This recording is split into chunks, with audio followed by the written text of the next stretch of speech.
አማራው ትላንት በምላሱ ያጨረበረው አሸባሪው አገዛዝ ከማስወገድ ውጪ አማራጭ እንደሌለው አውቆ በመተናነቅ ላይ ይገኛል። በጥቂት ቆራጦች የተጀመረው ተጋድሎ ዛሬ ብዙዎችን ከጎኑ ያሰለፈ ቢሆንም ዓላማው ስርዓታዊና መዋቅራዊ ለውጥ ለማምጣት ያለመ እንደመሆኑ መጠን ስርዓት እና መዋቅር ያለው ተዋጊ ኃይል ማሰልጠን፣ ማስታጠቅ፣ ማደራጀት፣ ማሰማራትና መቆጣጠር የሁልጊዜም ተግባሮቻችን ናቸው። ይህ የዛሬው የምረቃት ፕሮግራም የዚሁ ተልዕኮ አካል መሆኑም ይታወቃል። ይህን ትግል ስርዓት የመንቀልና የመትከል ነው ስንል ከሌሎች ኃይሎች ጋርም የምንተባበርበት እንደመሆኑ የምንገነባው ኃይልም የምናሰለጥነው ሰራዊትም ለአማራ ሕዝብ ብቻ ሳይሆን ለሌሎች ኢትዮጵያውያንም ተስፋ መሆን ይገባዋል። አብይ አህመድ እንደሚያሰማራው 120 ጥይት ከነክላሹና ቦምቡ ታጥቆ መቀነት ቆራጭ የሆነ ማፈሪያ ሰራዊት ሳይሆን የእናቶችን እንባ የሚያብስ ለአባቶቻችን መከታ፣ ለሕፃናት ከለላ፣ ለሁላችንም ጋሻ፣ ለሀገርም አለኝታ የሆነ ሰራዊት መገንባት ያስፈልጋል። ይህ የሚመጣው በስራ ነው። ላለፉት 3 ዓመታት ይህን ስናደርግ ቆይተናል፣ እያደረግንም ነው። ከዚህ አንጻር የዛሬ ተመራቂዎች ለፖለቲካ ገበያ የሚቀርብ ጨዋነትና ዲስፕሊን የአማራ ሕዝብ ከእናንተ የሚጠብቅ መሆኑን አውቃችሁ ችግሮቻችን ተቋቁማችሁ በጽናት እንድታኮሩን አደራ ማለት እፈልጋለሁ።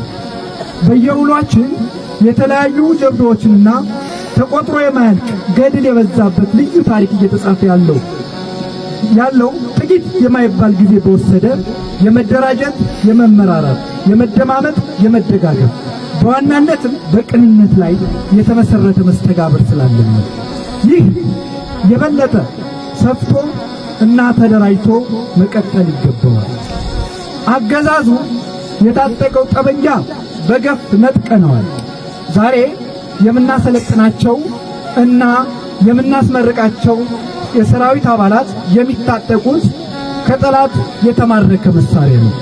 የዛሬ ተመራቂዎችም ማርካችሁ የማስታጠቅ ልዩ ተልዕኮ ይጠበቅባችኋል። መሬት ላይ ያለው ሰራዊት በኃይል እየተማረከ 4 ኪሎ ያለው ትዕዛዝ ሰጪ ደግሞ የፖለቲካና የዲፕሎማሲ መንገድ ጠፍቶበት እየተተራመሰ ያለበት ወሳኝ ጊዜ ላይ እንደመገኘታችን መጪው ጊዜ በተለይም መጪው ወራት እስካሁን ከነበረው በተለይም ትጋትና ጽናት የምንሰራባቸው በመሆናቸው የክፍለ ጦርም የብርጌድም የሻለቃ አመራሮች እንዲሁም አባላት ትልቁን ዓላማችን ታሳቢ ያደረገ የሞራል ዝግጅት እንዲኖራችሁ ማስታወስ እፈልጋለሁ። አፋባ የጸረ አገዛዝ ትግሉን በማስተባበር በኩል የተሻለ ሚና እንዲወጣ መሪዎቻችን ያላሰለሰ ጥረት በማድረግ ላይ የሚገኙ ሲሆን ከኛ የሚጠበቀው አመራሮች የሚወስኑትን ውሳኔ መቀበልና መፈጸም፣ የሚሰጡንን ወታደራዊ ግዳጆች ያለ መሸራረፍ መከወን። ውድ ተመራቂዎች በድጋሜ እንኳን ደስ አላችሁ። አመሰግናለሁ።